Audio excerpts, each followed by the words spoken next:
Krishika Films present.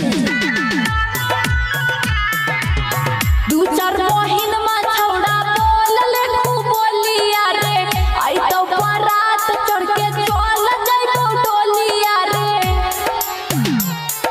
हे रे सुन दू चार बहिन में छौड़ा बोलले खूब बोलिया रे आई तो बारात चढ़ के चल जाइबो टोलिया डिलीट करबो नंबरवा कोई होलै न लो भरवा छौड़ा तोरा हम बनैबो ना चला मारे करी के बियाह छौड़ी पैमी ना सुकुना तोरा भतरा के उड़ैबौ गरदन महागे करी के बियाह छौड़ी पैमी ना सुकुना तोरा भतरा के उड़ैबौ गरदन महागे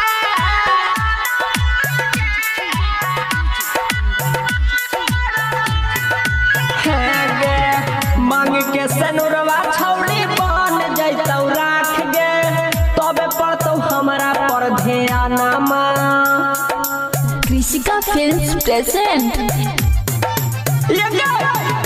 चल मी डगरिया छौड़ी शोभतौ ना लीलरा खोल मी ना घूंघट के ढकनमा मोर पिया हठा कठा घुमा हो लेके कटा बनाई लेतौ दारू के चखना बारे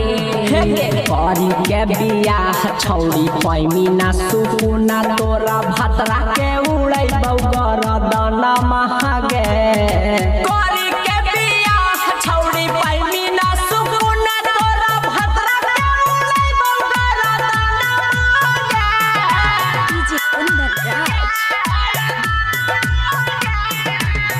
हम नाही बोलियौ छौड़ी बोलौ हमर दिलबा कर देतौ भतारा के हतिया कर देतौ भतारा के हतिया हे गे ओइमी ससुरवा छौड़ी पीहू की के रोई रोई पीटे लगमी छतिया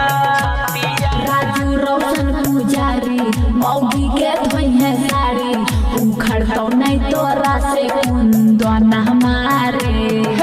करी के बियाह छौड़ी पैमी ना सुकुना तोरा भतरा के उड़ैबौ गरदन